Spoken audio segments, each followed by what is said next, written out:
When my hand finally grasped the phone, my heart was already pounding, filled with the simple, foolish hope of asking my only son, Max, about the final date for his wedding. Before I could even utter a syllable, my daughter-in-law, Lena, appeared out of nowhere.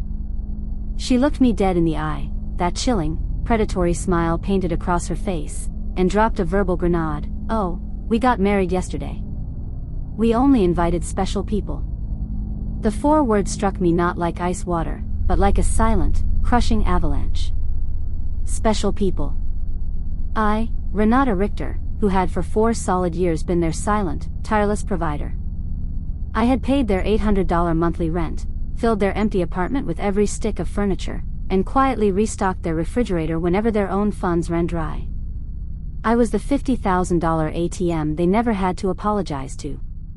Yet, I was not a special person. I stood immobilized in the center of my own living room, holding the phone, which suddenly felt like it was forged from lead. Max, my son, my blood, stared at the floor, a picture of manufactured guilt, while Lena made herself utterly comfortable on the custom-made velvet sofa I had bought for their supposed new apartment, a piece she had shamelessly had delivered to my house as a temporary storage. The emerald green dress I had carefully chosen for the wedding, the one that cost me $400, hung uselessly in my closet, a cruel silk testament to a day I would never witness. I had saved $5,000 for their wedding gift, dreaming of the pride I'd feel handing it over. I had even called my estranged brother in Germany, finally mending a decades-old rift just to share the good news. All of it, the planning, the saving, the yearning for inclusion, evaporated with Lena's poisonous phrase. Max finally lifted his gaze, a hollow, rehearsed explanation spilling out. "Mom, it was just an intimate thing. Very last minute. Just us and the 2 witnesses." Bald-faced lie. I already knew. The photos were blazing across social media. There were Lena's parents, beaming with pride, right next to the couple. Her siblings toasting with crystal flutes. And Lena in her immaculate white gown, a gown I had unwittingly helped finance with the $1,500 I had transferred last month for her unexpected dental emergency. I saw the complete picture of everything I wasn't supposed to be a part of. Telephone receiver, the call of desperation. Exactly 1 week later, the clock struck high noon. My phone rang. It was Lena, but the voice that slithered through the receiver was utterly unrecognizable. Gone was the confident, sneering bride. In her place was a trembling, pleading pauper. "Renata," she stammered, the use of my first name a sign of her complete distress. "The rent is overdue. The landlord is threatening eviction by the end of the week. You forgot to make the transfer." Her voice broke, the drama thick enough to cut with a knife. I waited a long, deliberate moment. My mind flashed through the years of urgency, the frantic rushes to the bank, the times I had canceled my own necessary specialist appointments to ensure their roof didn't cave in. All the times I had dined on cheap soup to fund their extravagant desires. And now, after the most public, humiliating exclusion of my life, the sheer audacity of this call. "Lena," I finally said, my voice a whisper of Arctic calm that surprised even myself. "Didn't I warn you? I only help special people." The silence that followed was a vacuum. I could hear the desperate, frantic click of her brain. For the first time in years, the power imbalance had shifted. I was the steady rock, she was the shaking leaf. "Renata, I don't understand," she pleaded, all pretense of superiority gone. "We were always special to you. You're like a second mother." Lies. All lies, wrapped in that sickly sweet voice she only deployed when the bills were due. I remembered the years of walking on glass, of measuring every word, every gesture, every gift, hoping for a mere flicker of genuine warmth from my own child. I had been the perfect, obliging, silent bank machine who never protested being treated like a ghost. I hung up. I calculated the precise cost of my emotional investment, $48,000 over 4 years. Money taken from my late husband's life insurance, from my meager pension, from the savings I had intended for my final years of peace. All to buy a seat at a table that did not exist. That night, I did cry. But they were not tears of sorrow. They were tears of pure, molten rage, of a long overdue reckoning. I cried for the foolish, self-sacrificing mother I had been, for the woman who had lost herself trying to be indispensable to those who deemed her utterly dispensable. Cold-faced the awakening, clarity and calculation. The next morning, I woke up with a cold, clear, unshakable resolution. The softness was gone. I looked in the mirror and saw the same tired eyes, but the reflection held a new, metallic hardness, a determination I had buried beneath years of compliance. I sat at my kitchen table, the very table where I had counted out bills for their rent, and pulled out my financial records. I needed the final, stark number to cement my resolve. Monthly rent, 48 months times $800 $38, $400.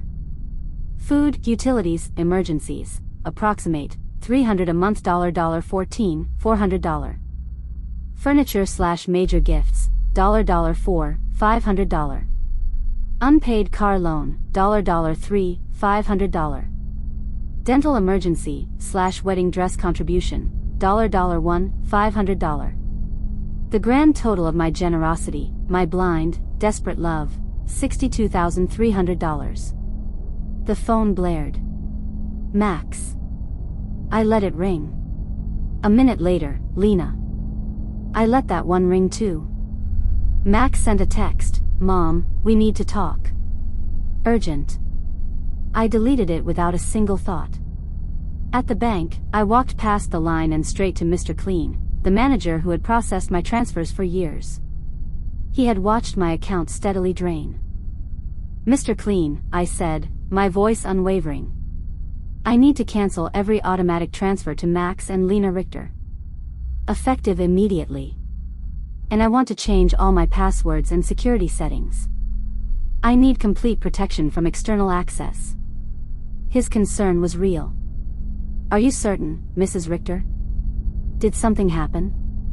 "Yes," I replied, a small, genuine smile touching my lips. I finally opened my eyes.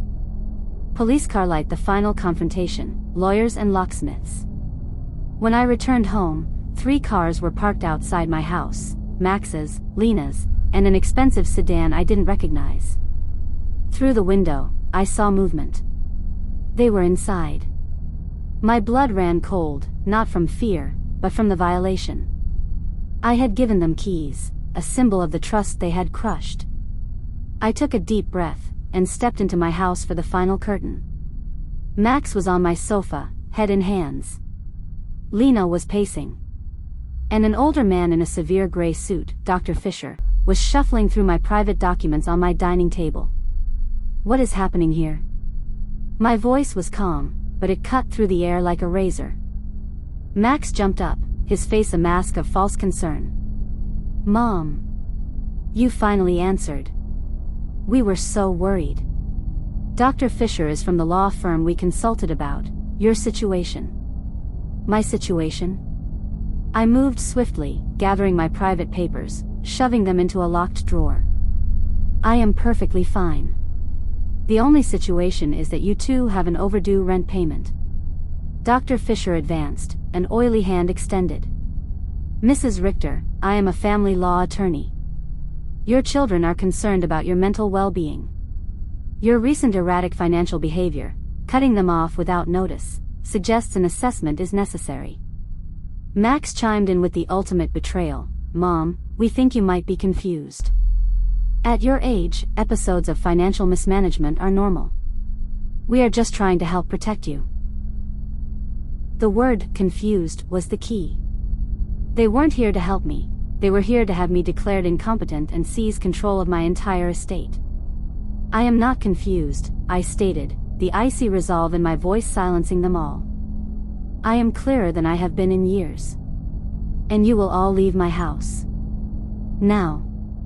Mr. Fisher placed a legal folder on the table. "We've prepared a temporary power of attorney.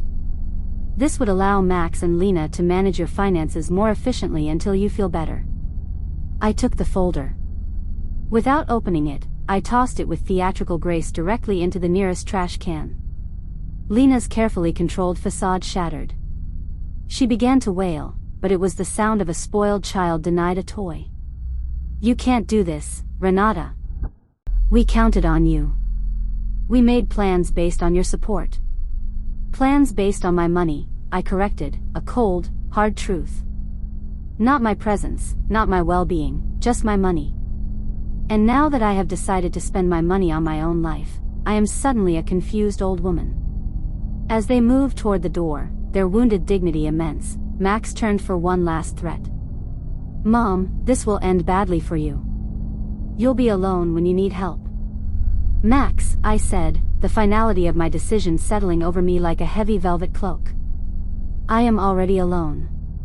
The difference is that now, it is by my choice, not by your neglect. Shield the battle plan and the new dawn." I slammed the door and immediately called a locksmith. Then, I called Mr. Weber, the impeccable attorney who had handled my husband's will years ago. "Mr. Weber," I explained the situation. "They tried to declare me incompetent to take my money." "Mrs. Richter," he said gravely, "what your children attempted is elder financial abuse, a serious crime. The break-in and review of your documents constitute a violation. We will document everything." We spent the morning detailing the $62,300, the transfers, the pressure, the humiliation of the special people wedding. "With this money," Mr. Weber said, "you could have traveled the world and lived in luxury. Instead, you financed two ungrateful adults." When I left his office, I had a strategic plan. Change of locks, done. Maximum security. Security system, installation scheduled for tomorrow morning. Will revision, my will would be revised to include a detailed, explicit disinheritance clause for Max and Lena, citing financial abuse. My estate would now go to various charities and my brother's grandchildren. A trip, I booked a one-way flight to the Amalfi Coast. The cost? Exactly $5,000, the amount I had saved for their wedding gift. That evening, a final text came from Max: "We are serving you papers. You leave us no choice." I opened the bank app on my phone. I transferred $500 to my new, secret account. Then, I transferred $500 to a charitable foundation dedicated to protecting the elderly from financial exploitation. I was doing exactly what I should have been doing for years, prioritizing my own life and principles. I lay in bed, the silence of my home no longer the silence of loneliness, but the quiet of peace. I wasn't fighting for my son's love, I was fighting for my dignity. And for the first time in a very long time, I was winning. I had lost $62,300, but I had regained something priceless, myself. Would you like me to write the next chapter of Renata's story, detailing her first day of freedom on the Amalfi Coast?